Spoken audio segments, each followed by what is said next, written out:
आइए आज हम लोग पर परागण की विधियों के बारे में पढ़ेंगे। कौन कौन सी विधियां पर परागण में हैं उसके बारे में पढ़ेंगे। कक्षा 12 का बहुत मोस्ट इंपॉर्टेंट क्वेश्चन है ये। आइए देखते हैं क्या होता है पर परागण की विधि। क्या लिखा है बेटा?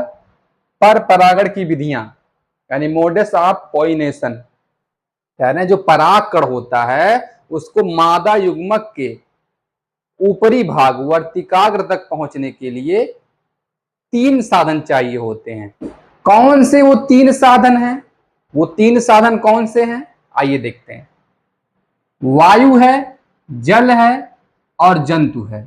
यानी 3 साधन के माध्यम से वायु, जल और जंतु, ये 3 साधन मिलकर पौधों में परागण को आसान कर देते हैं। यानी परागण क्रिया जो होती है इन्हीं 3 साधनों के माध्यम से पौधों में होती है। सिंपल सा मतलब बेटा ये है कि परागकण को एक स्थान से लेकर दूसरे स्थान पर जो ले जाने की प्रक्रिया होती है वो किसके माध्यम से होती है? वायु, जल और जंतु के माध्यम से।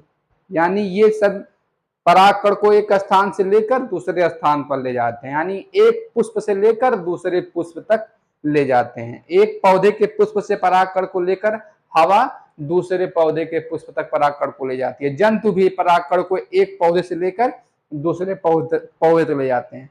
और जंतु भी परागकण को एक पौधे के पुष्प से लेकर अन्य जाति के पौधे के पुष्प तक पहुंचा देते हैं।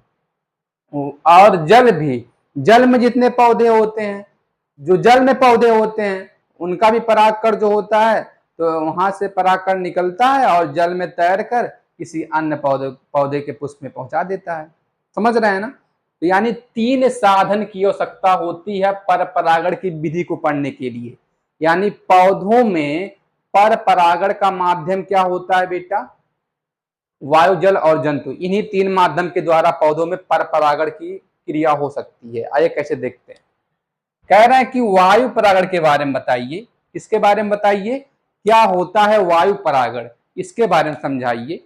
तो आइए सबसे पहली विधि देखते हैं। वायु यानी वायु परागण, जल यानी जल परागण, जंतु यानी जंतु परागण। तो कैसे पौधों में वायु परागण होता है इसके बारे में जानेंगे। सबसे पहले ये जानते हैं जिन पौधों में, इस धरती पर जितने भी पौधे हैं सारे पौधों में वायु के माध्यम से परागण नहीं होता। कुछ ही ऐसे पौधे हैं जिनमें वायु के माध्यम से परागण क्रिया होती है। समझ पा रहे होंगे आप? सारे पौधों में वायु के माध्यम से बेटा परागण नहीं होने वाला है। कुछ ऐसे पौधे हैं जिनमें परागण वायु के माध्यम से होता है। यानी वायु परागकण को एक पौधे से दूसरे पौधों में ले जाता है। आइए देखते हैं कैसे होता है वायु परागण और किन पौधों में वायु परागण होता है इसके बारे में देखते हैं। बेटा आज हम लोग क्या पढ़ेंगे? वायु परागण यानी एनिमोफिली के बारे में। वायु परागण यानी एनिमोफिली के बारे में। तो आइए वायु परागण एनिमोफिली की कुछ विशेषता जान लेते हैं कि क्या विशेषता इनकी है। तो कह रहे हैं कि ये जो पौधे के पुष्प होते हैं, वायु परागित जो पुष्प होते हैं वो छोटे होते हैं, आकर्षक रहित होते हैं। यानी वायु परागित पुष्प छोटे होते हैं, बहुत छोटे होते हैं और आकर्षक रहित होते हैं। और दूसरी विशेषता क्या है? इनमें गंध है और मकरंद। गंध का मतलब महकना, बहुत सारे पुष्प महकते हैं। इनमें गंध और मकरंद का मतलब होता है चिपचिपा, मतलब शर्करा युक्त पदार्थ होता है। तो कह रहे हैं इनमें गंध और मकरंद नहीं बनते हैं। वायु परागित पुष्पों में गंध और मकरंद नहीं बनते हैं। और ये पुष्प कैसे होते हैं? एक लिंगी होते हैं। आपको पता है एक लिंगी का मतलब क्या होता है? उसमें सिर्फ एक लिंग पाया जाता है, चाहे उसमें नर लिंग पाया जाए और चाहे उसमें ये मादा लिंग, ये नर लिंग है, ये मादा लिंग है, दोनों एक साथ नहीं पाए जाते हैं।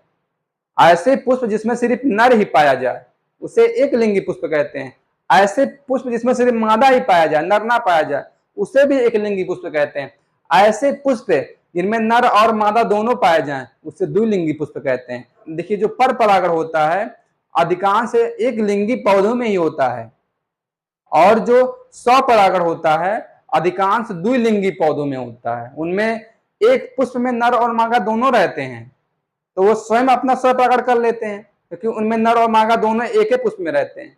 और लेकिन जो ये पर परागण होता है, इसमें नर अलग अलग होते हैं, नर अलग पौधे पर खिलता है और मादा अलग पौधे पर खिलती है। यानी पर परागण एक लिंगी पौधों में अधिक ज्यादा होता है, एक लिंगी पुष्पी पौधों में अधिक होता है, पर परागण एक लिंगी पुष्पों में अधिक होता है। आइए बढ़ते हैं। कह रहे हैं और विशेषता बताइए। कह रहे हैं इसमें बाह्य दल नहीं पाए जाते हैं। जो वायु परागित पुष्प होते हैं इसमें बाह्य दल और दल पाए ही नहीं जाते हैं। अगर पाए भी जाते हैं तो बहुत छोटे होते हैं। और छोटे होने का क्या मतलब है?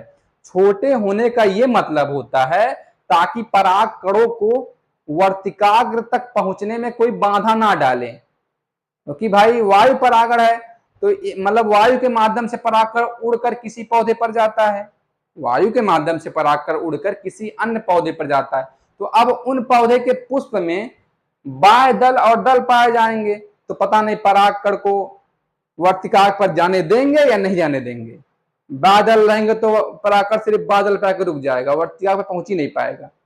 इसीलिए कहते हैं कि जो वायु परागित पुष्प होते हैं उसमें बाह्य दल और दल नहीं पाए जाते, जिससे परागण क्रिया एकदम आसान हो जाती है।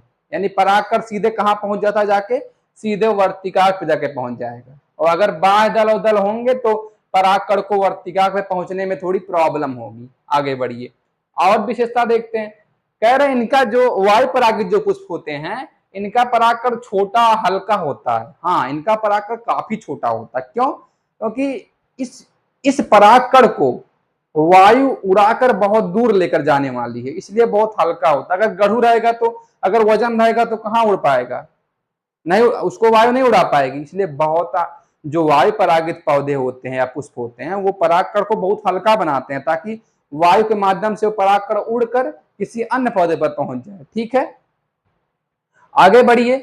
कह रहे हैं कि वायु परागित पुष्पों में, वायु परागित जो पुष्प हैं जो वायु परागित पुष्प होते हैं वो बहुत अधिक मात्रा में परागकण बनाते हैं। इसका भी एक रीजन है। रीजन क्या है कि अगर ये पुष्प अधिक मात्रा में परागकण नहीं बनाएंगे, अगर कम परागकण बनाते तो हो सकता था कि वायु के माध्यम से वो परागकण उड़ता और पौधों के पुष्प तक ना पहुंच पाए। और जब ज्यादा परागकण बनाएंगे तो एक ना एक तो परागकण पुष्प के वर्तिकाग्र पर पहुंचेगा ही। अगर ज्यादा परागकण बनाएंगे तो एक ना एक परागकण तो पुष्प के वर्तिकाग्र पर पहुंच ही जाएगा। इसीलिए होता है इसमें बहुत ज्यादा परागकण बेस्ट हो जाते हैं, यानी बहुत ज्यादा परागकण जमीन के नीचे धरती पर गिर जाते हैं। बात समझ रहे हैं ना? इसमें परागकण बहुत ज्यादा नुकसान होते हैं, मतलब ये ज्यादा परागण नहीं करा पाते, कम ही परागण करा पाते हैं। इसलिए ये पौधे जानते हैं कि एक पौधे से परागकण निकलकर दूसरे पौधे के वर्तिकाग्र पर जाएगा, दूसरे पौधे के पुष्प के वर्तिकाग्र तक जाएगा। इसीलिए ये जानते हैं कि पता नहीं वहां तक परागकण पहुंच पाएगा या कि नहीं, या फिर नहीं पहुंच पाएगा। इसीलिए ये परागकण कितना बनाते हैं? 2 करोड़ से लेकर 40 करोड़ परागकण बनाते हैं। ये जो वायु परागित पुष्प होते हैं 2 करोड़ से 40 करोड़ परागकण बनाते हैं। ठीक है ना? क्यों बनाते हैं? क्योंकि इनको पता रहता है कि वायु परागण है, पता नहीं ये परागकण किसी अन्य जात के पौधे के पुष्प के वर्तिकाग्र पर पहुंच पाया कि नहीं पहुंच पाएगा। इसीलिए ज्यादा बनाएंगे तो एक ना एक तो पहुंचेगा ही। ठीक, जैसे कह रहे हैं मक्का और रूमेक्स। मक्का यानी जोनहरी, जिसे जोनहरी बोलते हैं, भुट्टा बोलते हैं, यानी मक्का में और रूमेक्स में 2 से 40 करोड़ क्या बनते हैं? परागकण बनाते हैं ये पौधे। आइए आगे बढ़ते हैं और देखते हैं विशेषता। कह रहे कुछ ऐसे भी वायु परागित पुष्प होते हैं जैसे चीड़। चीड़ का मतलब क्या होता है? पाइनस का पौधा। आप चीड़ का पौधा देखे होंगे, इसे बोलते हैं पाइनस, बहुत लंबे लंबे होते हैं। तो जो ये चीड़ का पौधा होता है यानी इसका जो परागकण होता है पंख युक्त होता है। इसका परागकण कैसा होता है बेटा? इसमें पंख पाया जाता है। क्वेश्चन बहुत पूछा गया है कि ऐसे परागकण का नाम बताइए जिसमें पंख पाया जाता है। तो किसका परागकण रहता है? वो चीड़ का परागकण, यानी ये उड़ता है। जो परागकण होता है हवा में जाएगा तो पूरा उड़ेगा वो तेज से, पंखनुमा। यानी चीड़ का जो चीड़ पौधा होता है यानी पाइनस, इसके परागकण पंख युक्त होते हैं। अब कह रहे हैं बेटा कि वायु परागित पुष्प कौन कौन से होते हैं। ऐसे पुष्प बताइए जिनमें वायु के द्वारा परागण होता है, यानी ऐसे पौधों का नाम बताइए जिनमें वायु के माध्यम से परागण हो जाता है। तो आइए देखते हैं। कह रहे हैं मक्का हो जाएगा, और रूमेक्स हो जाएगा, घास हो जाएगा, चीड़ हो जाएगा, पॉपुलर हो जाएगा और ताड़ हो जाएगा। इन सब में किसके माध्यम से होता है परागण? वायु के माध्यम से होता है।